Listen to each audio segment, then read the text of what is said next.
Kami lelah Tuhan,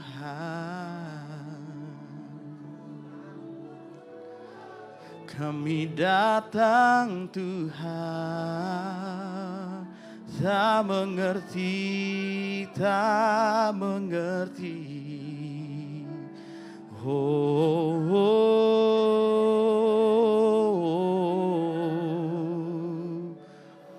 Kami datang Tuhan.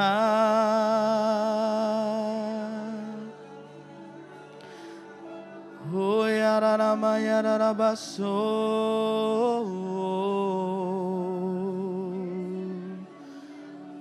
Haleluya.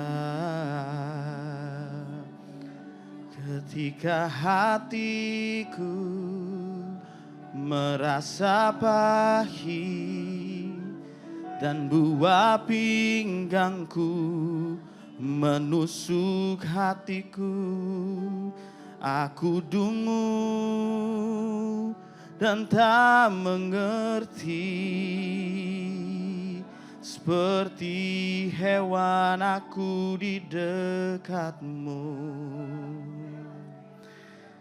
Tetapi aku tetap di dekatmu.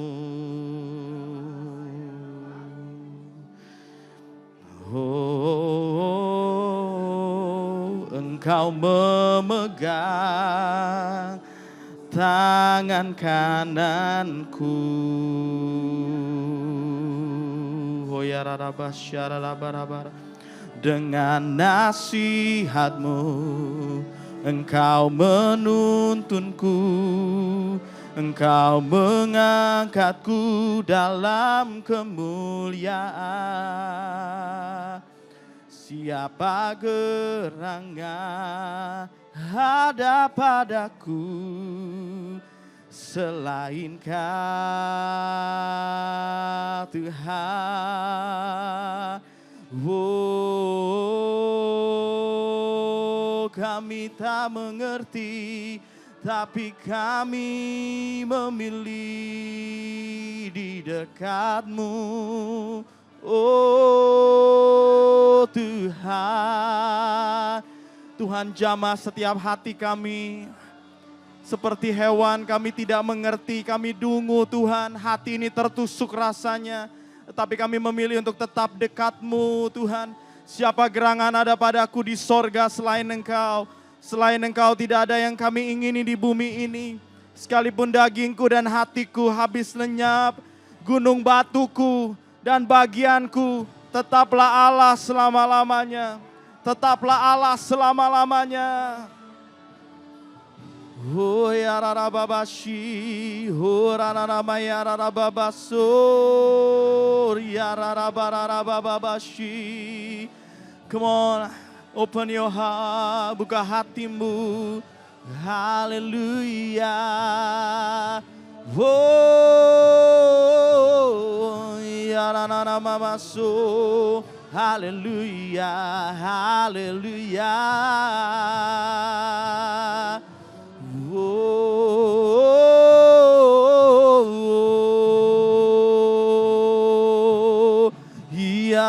Mama ya babaso.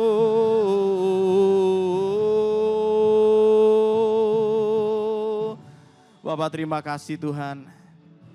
Sebagaimana Mazmur 73 kami mengatakannya Tuhan jadi Mazmur nyanyian kami sore hari ini. Ketika hatiku merasa pahit, adakah di sini yang hatinya sedang pahit? Dan buah pinggangku menusuk-nusuk rasanya. Aku dungu dan tidak mengerti. Seperti hewan aku di dekat-Mu, tetapi aku tetap di dekat-Mu. Engkau memegang tangan kananku, dengan nasihat-Mu Engkau menuntun aku, kemudian Engkau mengangkat aku dalam kemuliaan. Siapa gerangan ada padaku di sorga selain Engkau? Selain Engkau tidak ada yang kuingini di bumi. Sekalipun dagingku dan hatiku habis lenyap, gunung batuku dan bagianku tetaplah Allah selama-lamanya. Tetapi aku suka dekat pada Allah. Aku menaruh tempat perlindunganku pada Tuhan Allah supaya dapat menceritakan segala pekerjaannya. Tuhan, inilah setiap anak-anak-Mu Gak semua kami ngerti apa yang sedang terjadi. Dan gak semua kami dalam keadaan yang baik-baik saja. Tapi kami punya satu kesamaan, kami memilih dekat denganmu. Kami mau tetap dekat denganmu. Kami gak tunggu ngerti semuanya baru kami mau dekat. Kami memilih dekat denganmu sampai kami ngerti semuanya Tuhan. Even though at the end kalaupun kami gak ngerti, kami tetap bersyukur bisa ada di dekatmu. Roh Kudus urapi kami semua. I pray the awareness of the Holy Spirit be increased right now in this room in Jesus name. Dan kesadaran akan hadirat Allah menolong kami untuk mendengar suaramu, bukan hanya mendengar khotbah. Dan tolong kami untuk tidak hanya mendengar tapi melakukan. Karena hidup yang diubahkan adalah produk dari firman yang dilakukan. Tuhan tolong kami supaya kami tidak hanya mendengar, hamba tidak hanya memberitakan. Kami semua mengalami perubahan hidup karena melakukan firman. Terima kasih Tuhan Yesus. Kami siap hanya di dalam nama Tuhan Yesus. Setiap kita siap sama-sama katakan amin. Silahkan duduk teman-teman semua. Sekali lagi shalom. Puji Tuhan. Saya percaya kita diberkati lewat pujian penyembahan, lewat kesaksian.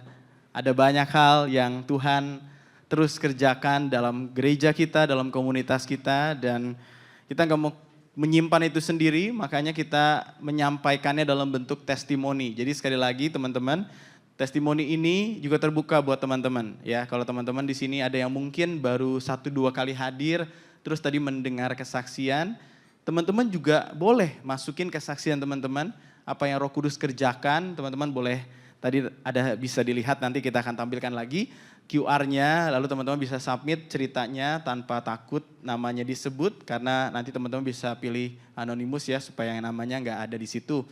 Dan tujuannya apa? Seperti yang sudah disampaikan, tujuannya itu untuk menceritakan tentang karya Roh Kudus dalam hidup kita. At least yang saya tahu itu salah satu cara untuk berterima kasih sama karya Roh Kudus. Amin. Salah satu cara untuk say thank you. Kita nggak mungkin balas kebaikan Tuhan, tapi kita bisa ceritain kebaikan Tuhan buat orang lain menyadarinya juga. Nah, oke, hari ini kita ada di satu judul khotbah, one single sermon, ini bukan series, judulnya adalah A New Appetite ya. Appetite itu apa? Appetite itu selera, nafsu, tapi bukan nafsu yang aneh-aneh ya. Appetite itu adalah bicara tentang selera ya, selera kita, keinginan kita untuk, kalau dalam hal makanan ya keinginan kita untuk makan. Appetite itu bicara tentang selera kita. Tapi di sini bukan tentang selera makan makanan yang kita makan secara fisik, but specifically ini tentang sesuatu yang lebih dalam dari itu, yaitu tentang rasa lapar dan haus akan Tuhan. Nah, yang siap sama-sama katakan amin. Dan kita akan belajar dari suratnya Rasul Petrus yang dikirimkan untuk orang-orang Kristen yang ada di beberapa wilayah yang hari ini dikenal sebagai Turki. Jadi zaman itu wilayah-wilayah ini ada di bawah pemerintahan Romawi. Ada Pontus, Galatia, Kapadokia, Asia, Bitinia. Jadi Petrus tulis surat ini untuk jemaat Tuhan di kota-kota tersebut. Langsung aja kita lihat di layar, saya bacakan buat teman-teman. Karena itu lepaskanlah dirimu dari segala macam kejahatan, jangan berbohong, jangan bersikap munafik. Perhatikan ya, ayat ini diadres sama Petrus buat orang Kristen. Berarti orang Kristen dikasih tahu nih sama Petrus, hey, jangan berbohong. Berarti di zaman itu, even mungkin sampai zaman sekarang, ada orang Kristen yang suka bohong. Ada orang Kristen yang munafik, ada orang Kristen yang iri hati, dan suka membicarakan kesalahan orang lain dan menfitnah. Jadi kalau ada di antara kita yang pernah mengalami church hurt, kecewa sama orang gereja, ternyata itu sudah terjadi sejak dulu. Ya, ternyata gereja orang Kristen ini bukan semuanya malaikat loh. Dan Petrus kasih tahu, kalaupun kamu gak bisa mencegah hal itu terjadi, minimal jangan sampai kamu jadi pelakunya. Amin. Kamu mungkin gak bisa mencegah siapa yang bohongin kamu, siapa yang iri hati, siapa yang munafik, siapa yang bicarain kesalahan kamu. Mungkin kamu gak bisa cegah, tapi minimal jangan sampai kamu jadi pelakunya. Kita lanjut ya. Sebagaimana bayi yang baru lahir selalu haus akan air susu murni dari ibunya. Begitu jugalah kalian hendaknya selalu haus akan pelajaran rohani yang benar, yaitu yang terdapat dalam firman Allah. Nah, di sini menariknya Petrus bicara tentang bayi yang baru lahir. Ya, bayi yang baru lahir selalu haus akan air susu murni dari ibunya. Nah, kalau di sini ada teman-teman yang punya adik bayi atau pernah mengurusi adiknya yang masih bayi ya, ada hal yang menarik nih. Seorang bayi yang baru lahir dan dinyatakan hidup setidaknya ditandai oleh beberapa hal. Jadi kalau misalkan di rumah sakit, terus ada persalinan, bayinya keluar ya, mereka akan melakukan beberapa hal untuk ngecek apakah bayi ini hidup atau tidak. Ya, mereka nggak langsung bersorak-sorai, mereka ngecek dulu dan inilah beberapa tanda bahwa bayi itu hidup. Yang pertama adalah bayi itu menangis, yang kedua ada detak jantung atau heartbeat, dan yang ketiga dia punya rasa haus mau menyusu. Oke? Jadi jika tanda-tanda ini dipenuhi, barulah di situ didapati bayi ini lahir dan bayi ini hidup. Oke? Jadi sama halnya, itu juga yang sedang disampaikan sama Petrus kepada jemaat-jemaat Kristen ini. Bayi yang baru lahir tidak perlu diminta untuk menangis, ya kan? Nangis dong, nangis.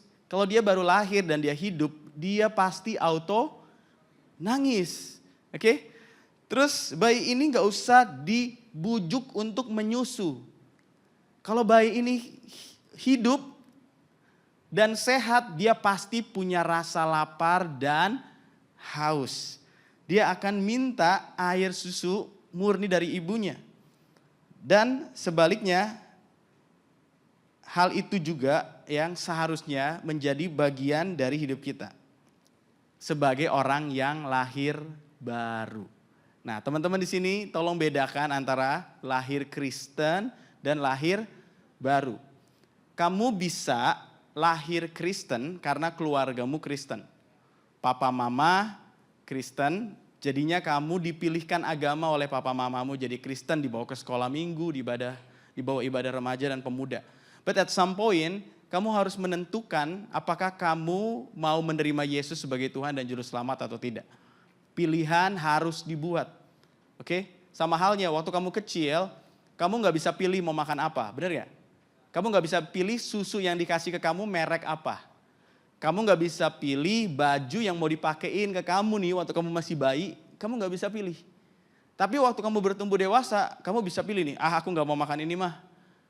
Aku gak suka baju ini pak. Sama halnya dengan iman. Kalau kamu dulunya lahir dari keluarga Kristen, dan semua environment kamu Kristen, which is good ya, tapi somewhere along the way, waktu kamu bertumbuh dewasa, masuk masa-masa youth, usia pemuda, kamu harus mengambil keputusan. Bukan berdasarkan pilihan orang tuamu, tapi berdasarkan kehendak bebasmu. Amin. Untuk menerima Yesus sebagai Tuhan dan Juru Selamat. Dari situlah kamu dinyatakan born again Christian. Nah, kalau kamu born again Christian, ini yang akan terjadi. Seperti seorang bayi yang baru lahir punya rasa lapar dan haus akan Tuhan. Kalau kamu orang Kristen lahir baru, kamu gak perlu dipaksa untuk punya appetite buat Tuhan. Itu adalah byproduct atau hasil dari identitasmu di dalam Kristus. Itu adalah hasil dari new identity ya. Kalau kamu sudah jadi milik Kristus, lahir baru sekarang sebagai tandanya kamu hidup, imanmu nyata, kamu pasti punya rasa lapar dan haus akan Tuhan. Rasa haus tidak membuat seorang bayi menjadi hidup. Perhatikan ya, sebaliknya bayi yang hidup akan memiliki rasa haus.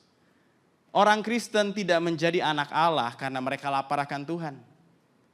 Jadi ayo baca Alkitab biar kamu jadi anak Tuhan. Harusnya enggak begitu. Sebaliknya karena mereka telah menjadi anak Tuhan, sudah percaya Yesus sebagai Tuhan dan Juru Selamat, maka secara alami mereka akan punya rasa lapar akan Tuhan. Yang mengerti boleh katakan amin? Jadi coba cek, kalau selama ini nih kita enggak punya rasa lapar dan haus akan Tuhan, mungkin pertanyaan yang lebih dalam yang perlu kita tanya ke diri kita sendiri adalah, apakah aku sudah lahir baru? Sudahkah aku percaya Yesus sebagai Tuhan dan Juru Selamat? Karena yang saya khawatirkan adalah kita bisa ada di gereja dan lakukan pelayanan, tetapi kita belum lahir baru.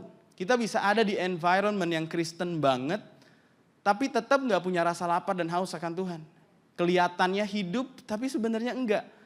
Dan itu jadi sebuah pertanyaan besar. Jangan-jangan nih kita cuma lahir Kristen, tapi kita gak lahir baru. Nah, jadi hal yang pertama yang bisa dipelajari dari cerita ini, dari ayat ini adalah hal ini.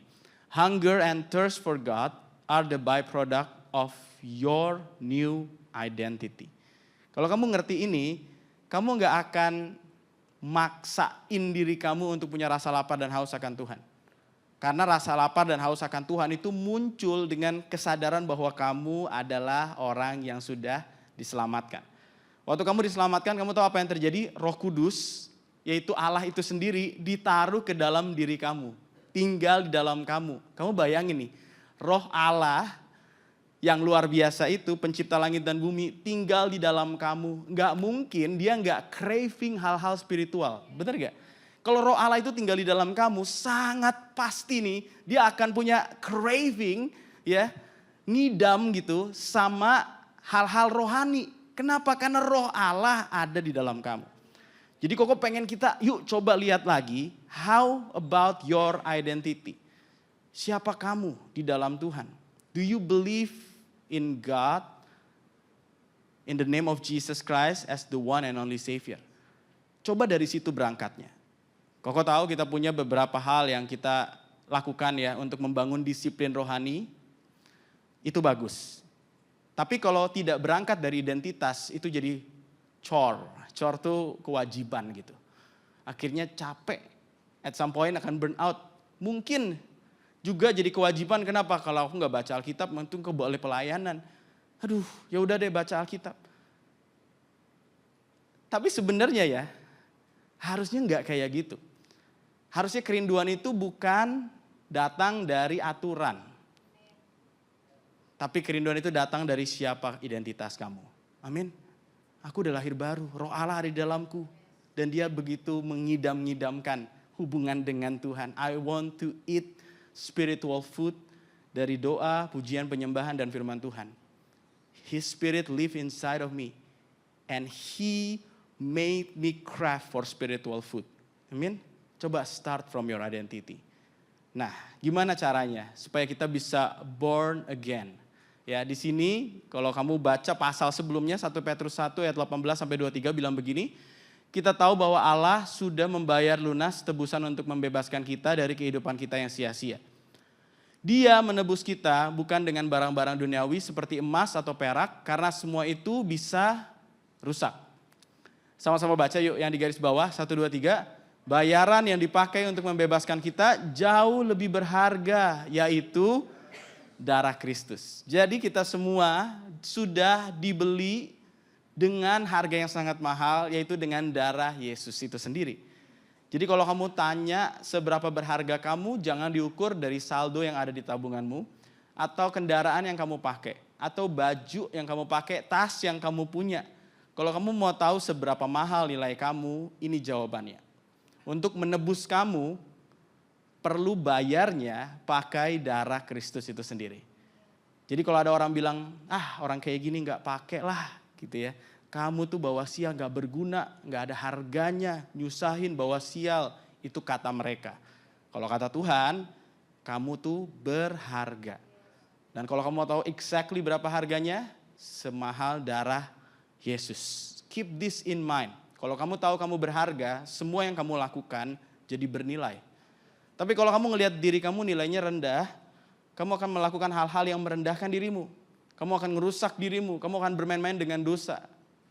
Sama halnya nih, kalau ini handphone mainan, kita akan gampang lempar handphone ini.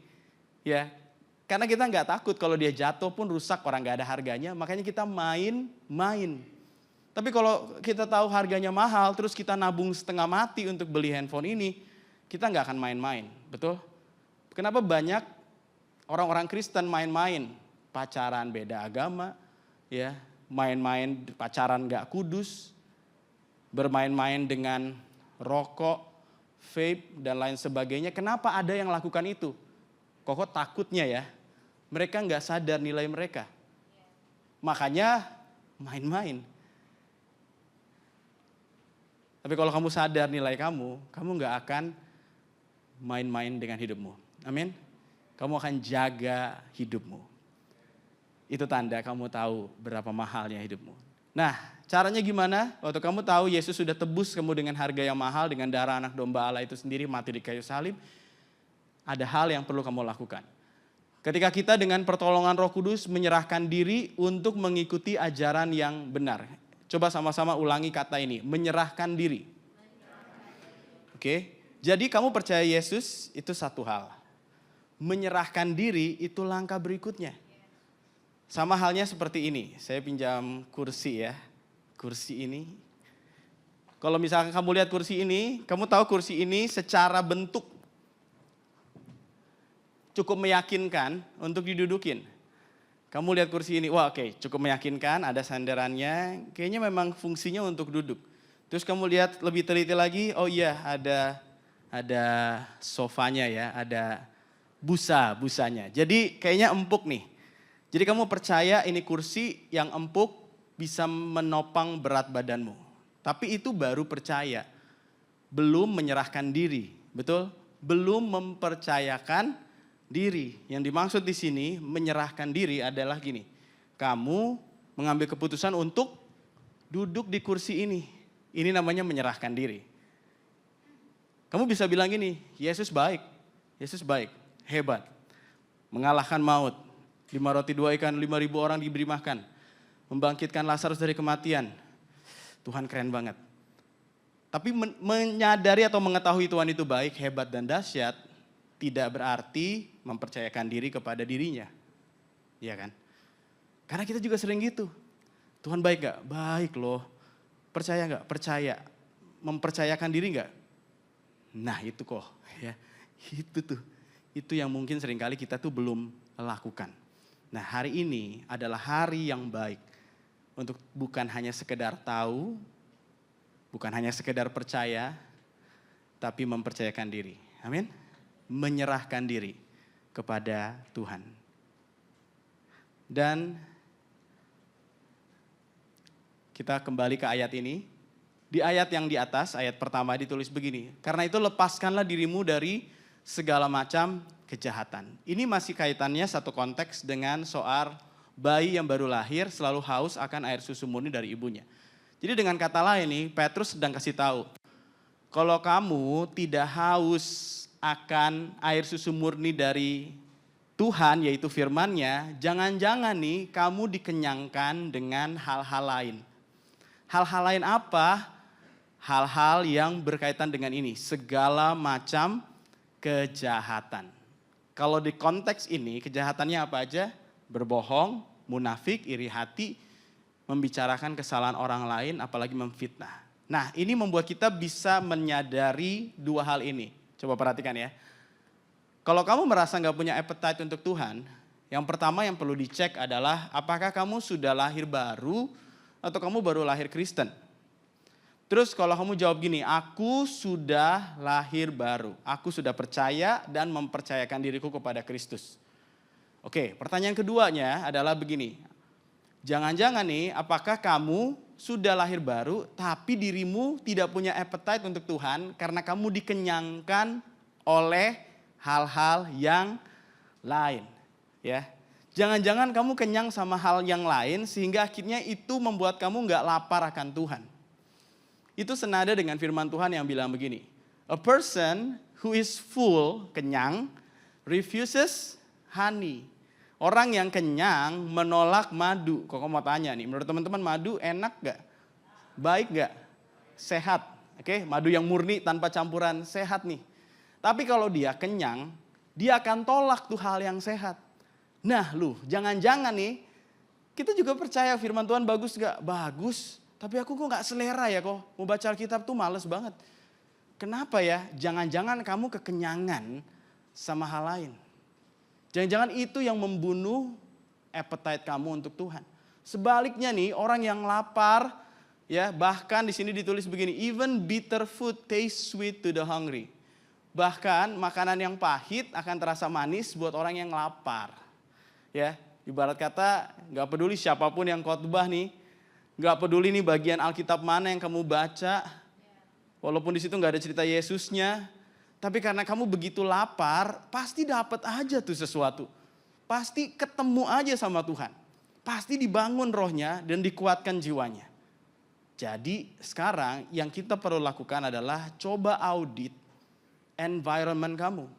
Coba audit apa yang selama ini mengenyangkan kamu dan membuat appetite kamu mati untuk Tuhan. It may be harmless. It may be harmless but kill your appetite for God. Mungkin kelihatannya gak bahaya, gak masalah. Contoh nih social media. Ya, kita scrolling 1 jam, 2 jam sampai kita lihat waktu, lumayan juga ya ternyata cuman duduk nge-scroll 2 jam lewat, sisa beberapa menit udah mau tidur, oh iya belum baca Alkitab. Tapi udah gak ada selera. Kenapa? Udah kenyang. Sekalipun nih yang kamu lihat itu konten rohani. Sekalipun yang kamu lihat, konten rohani ini bikin aku pengen doa, tapi gak doa-doa. Wih bagus banget ya. Keren ya firman Tuhan itu. Ada lagi enggak? Tapi bukannya baca Alkitab malah cari lagi yang lain. Lihat ya. Karena kamu kenyang. Jiwamu dikenyangkan dengan sesuatu yang instan. Akhirnya kamu enggak mau langsung dapat dari sumbernya. Nah gimana kalau kontennya lebih parah lagi? Bukan konten rohani. Konten yang promote seksual, ya, violence, kekerasan, atau hal-hal yang salah lainnya. Film-film, lagu yang liriknya semua promoting kejahatan, ya, itu akan membuat kamu kehilangan selera untuk Tuhan. Oke, makanya di sini keren nih, kitab ini di terjemahan The Message dia bilang begini, so clean house, bersihin rumah kamu. Sama halnya kayak gini, coba bayangin kamu mau kerja, tapi meja kerjamu berantakan. Berantakannya pakai banget, semangat gak untuk kerja? Pasti enggak. Ya, kamu mau belajar buat kuliah nih. Terus mejamu berantakan gitu ya, semua kertas, sampah, bekas makanan di situ. Enggak semangat tuh. Kehilangan selera untuk belajar, betul gak? Kehilangan selera untuk kerja. Berantakan soalnya, mending aku keluar aja deh ke kafe, udah rapi. Dah, aku belajar di sana, rapi soalnya. Sama halnya, clean your house, bersihin. Audit, cek playlist kamu, explore kamu, pertemanan kamu, pasanganmu, cek lagu yang kamu dengar, cek semuanya. Dan I highly recommend you to do fasting on this. Ya, untuk berpuasa. Puasa sosial media, puasa makan juga gak apa-apa. You will see when you do fasting from these kind of things, ya, you will restore your appetite for God. Kamu akan mulai memulihkan kembali rasa lapar dan haus kamu akan Tuhan. Because when you clean the house, you restore your appetite for God. Ya mengerti katakan amin? Coba cek ya, coba cek. Selain hal-hal ini bisa jadi ada hal yang lain. Tapi saya berdoa Roh Kudus singkapkan saat ini. Amin? Roh Kudus singkapkan saat ini. Buat kamu personally, apa sih yang mematikan appetite kamu buat Tuhan? Oke, sekarang yang terakhir. Di ayat ini, di lanjutannya dibilang begini. Begitu jugalah kalian hendaknya selalu haus akan pelajaran rohani yang benar. Kalau ada pelajaran rohani yang benar, berarti ada pelajaran rohani yang enggak benar. Ya, yaitu yang terdapat dalam firman Tuhan, yang benar sumbernya firman. Jadi hati-hati. Hati-hati. Dengan demikian kalian akan semakin dewasa secara rohani. Dengan kata lain Petrus simply say it like this. Kalau kamu terus dapat makanan firman yang benar, ajaran yang benar, gak di sugar coating gitu ya. Gak dimanis-manisin, janji-janji sukses, janji-janji manis. Tanpa pernah membahas sisi penderitaan, suffering, dan struggle yang harus kamu hadapi. Kalau kamu dapat pemahaman komplit tentang apa yang Yesus lakukan dan apa yang dia ajarkan, pasti kamu akan bertumbuh. Dewasa, katakan dewasa. Kamu pasti bertumbuh dewasa. Apa yang terjadi? Kalau kamu kebiasaan makan makanan rohani yang gak benar, yang terjadi adalah kamu stunting. Ya, tahu ya stunting? Stunting itu malnutrisi, kekurangan nutrisi. Dan kadang itu nggak harus diceritain, bisa kelihatan. Sama halnya, 2 orang nih, dalam waktu 1 tahun, yang satu malnutrisi gitu ya, makanannya nggak bergizi, yang satu makanannya clean food, healthy food ya, yang satu junk food. Setahun kemudian kamu ketemu, tanpa mereka harus bilang, aku makan junk food. Yang satu lagi bilang, aku makan clean food. Mereka nggak perlu cerita itu. Kamu bisa lihat dari apa? Appearance-nya. How about your spiritual food? Itu akan kelihatan guys.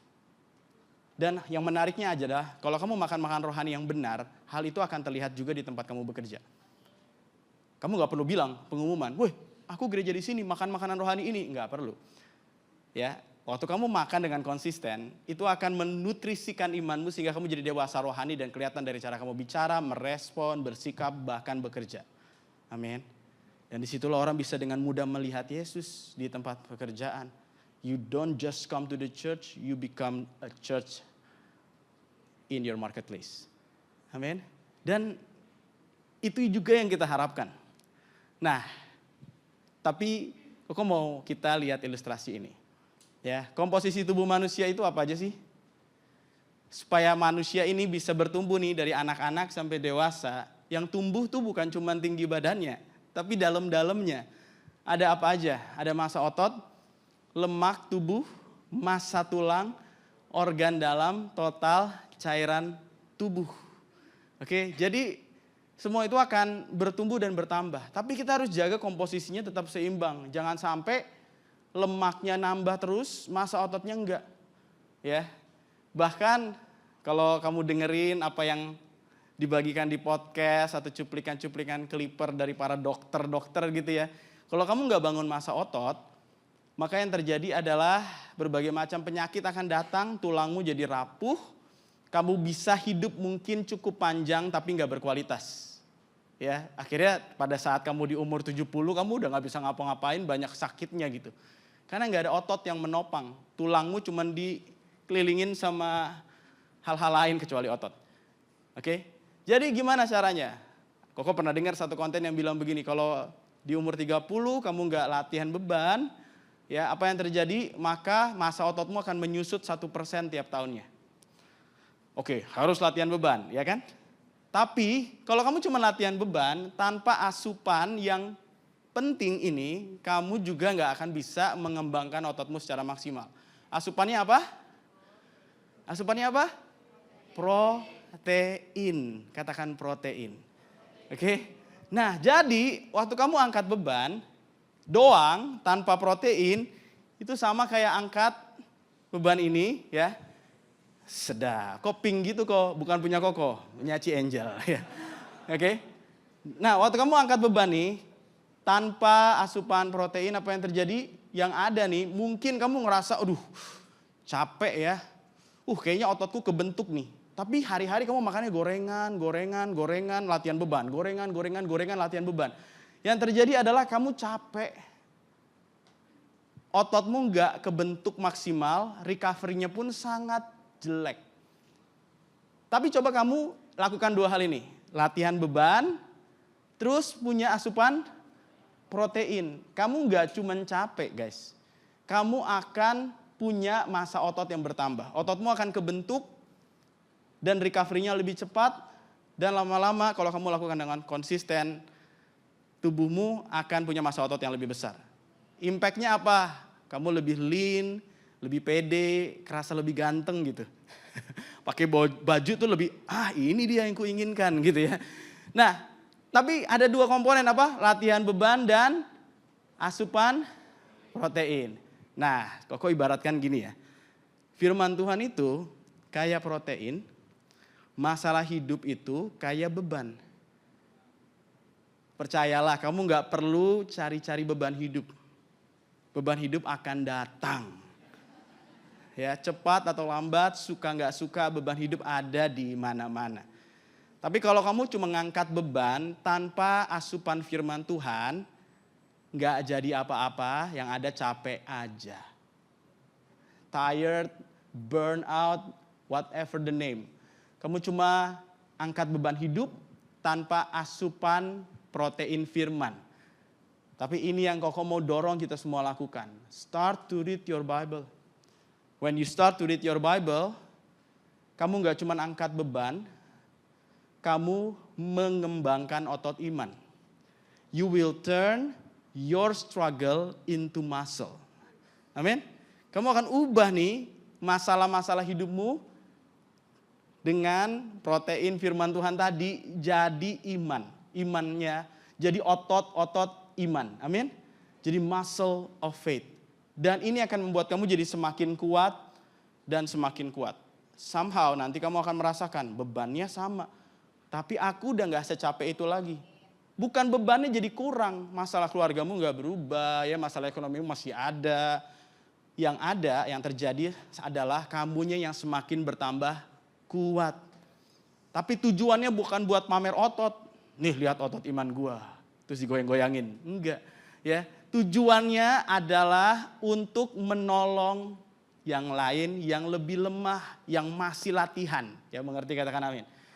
Ya, jadi yuk makan firman Tuhan, angkat beban hidup. Amin. Problems are the weight, God's word is the protein. Without God's word, the weight of life only drains your strength. Tanpa firman, masalah hidup, beban hidup itu cuma menguras energimu dan bikin capek. Instead of developing your faith muscle. In other words, Koko kan bilang seperti ini. With God's word, you can turn your struggles into muscle. With God's word, artinya kamu perlu baca firman Tuhan.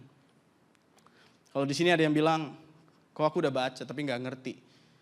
Ngapain aku baca kalau aku gak ngerti? Lebih baik aku berhenti saja gitu ya. Kamu gak bilang begitu kan waktu kamu makan. Ngapain aku makan kalau aku gak ngerti cara masaknya ini? Ngapain aku makan kalau aku gak tahu gimana resepnya? Kamu gak bilang begitu waktu kamu makan makananmu kan. Di kafe kamu gak sampai datang ke dapurnya kan. Dan bilang, Pak saya mau lihat dulu masaknya gimana ini. Kalau enggak saya gak mau makan, saya takut diracun. Ya udah makan aja sendiri, masak aja sana sendiri ya kan. Kamu makan juga toh. Dan tetap memberikan kekuatan buat tubuhmu. Sama halnya waktu kamu baca Alkitab, ada part yang kamu gak mengerti.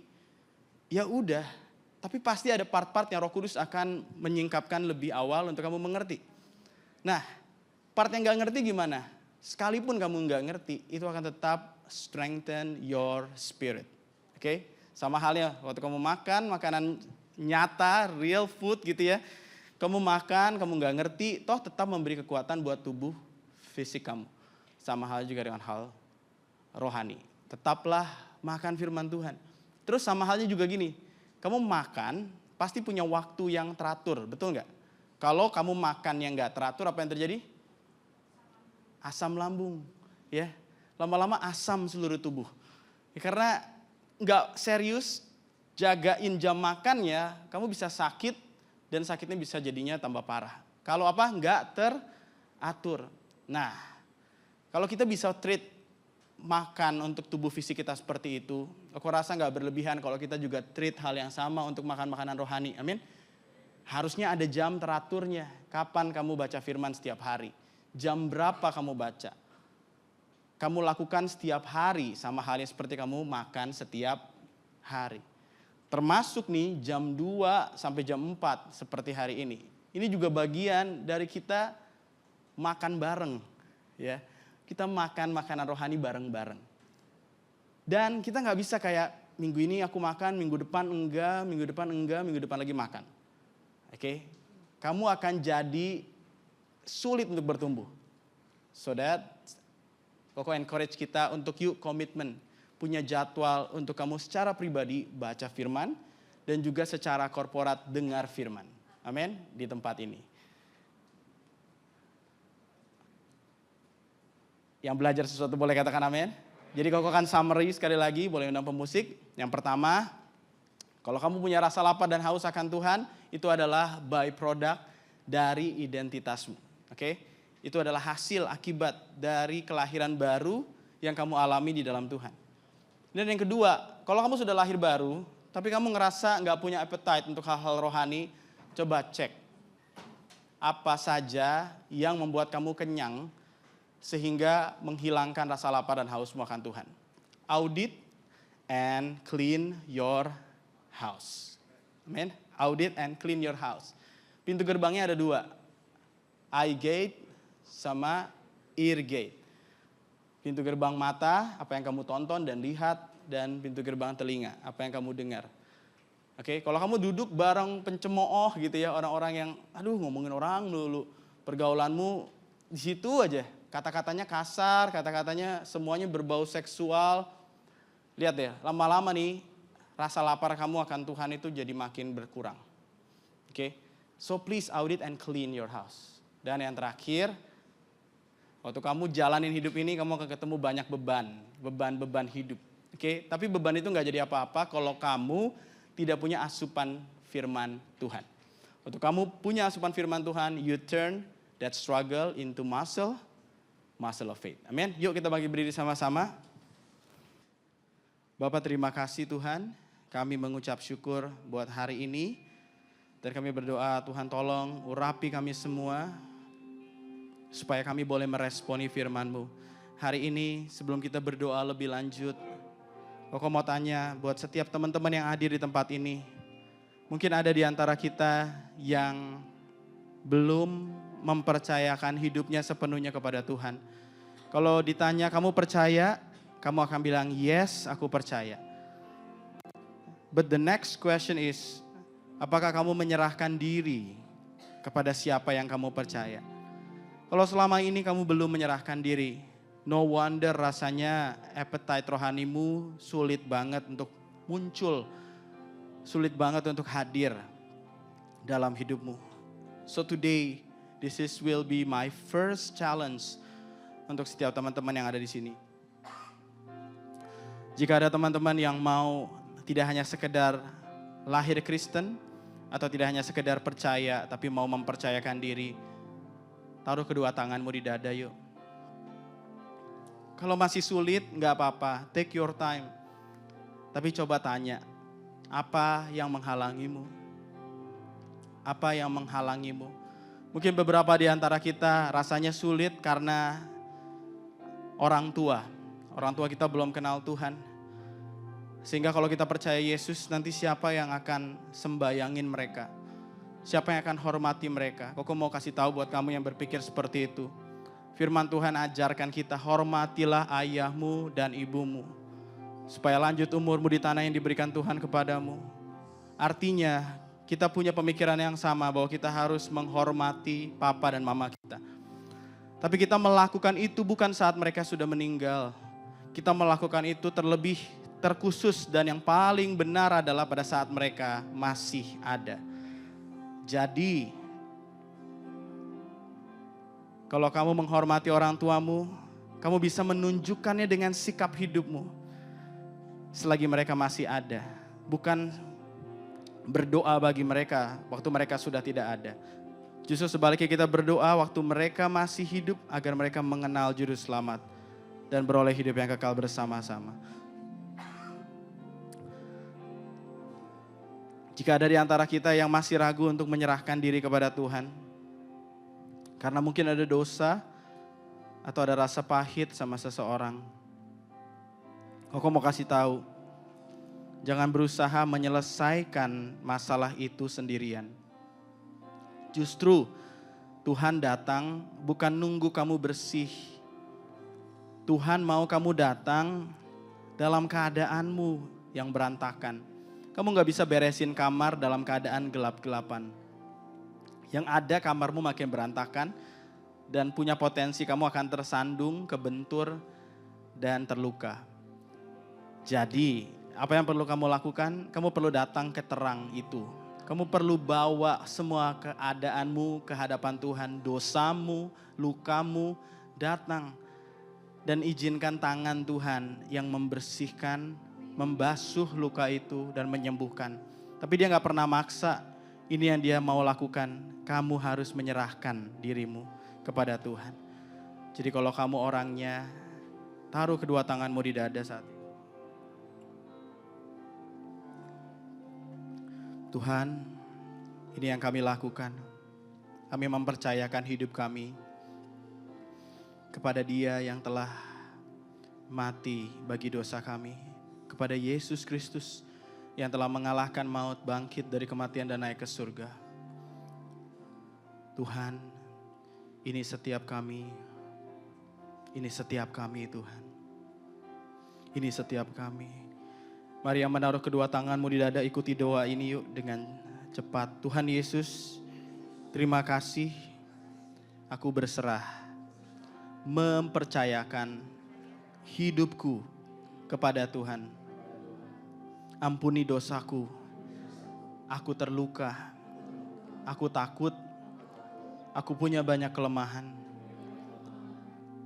Tapi aku bersyukur hal itu tidak mencegah kasih Tuhan datang untuk menyelamatkan aku. Aku percaya Engkau mati di kayu salib, menebus hidupku. Engkau bangkit dari kematian, mengalahkan maut. Engkau naik ke surga, memberikan hidup kekal, mengangkat kami jadi anak, dan memberikan Roh Kudus. Tidak meninggalkan kami, tidak membiarkan kami. Hari ini aku berserah. Aku bawa hidupku. Engkaulah Tuhan dan Juru Selamat satu-satunya. Yesus Kristus Tuhan. Dan hari ini aku berdoa, restore, revive, activate the appetite for God.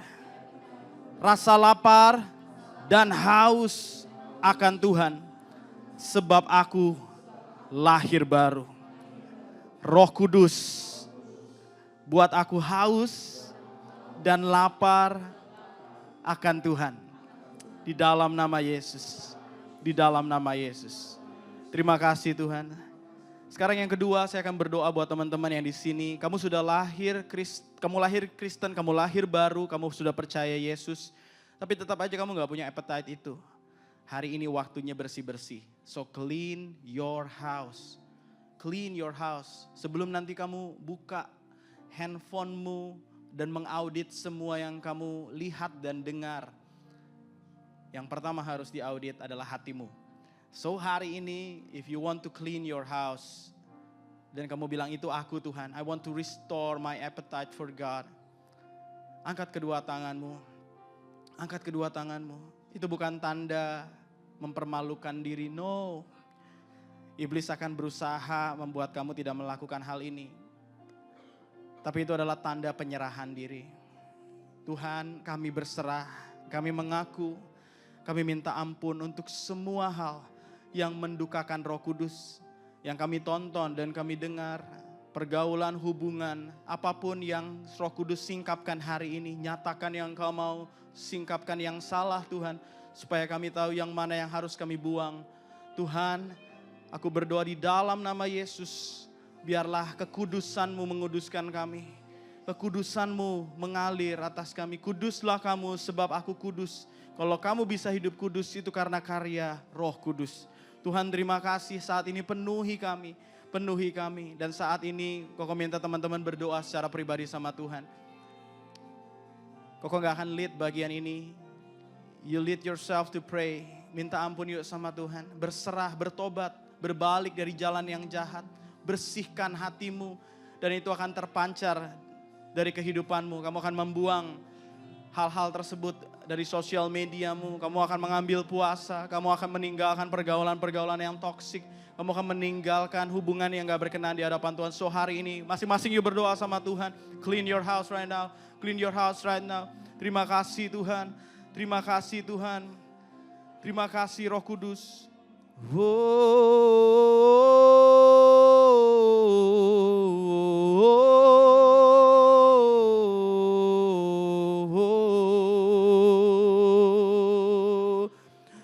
My heart is an open space for you to come and have your way. I am open. I am open. My heart is an open space for you to come and have your way. I am open. I am open. Yeah, my heart is an open space for you to come and have your way. I am open.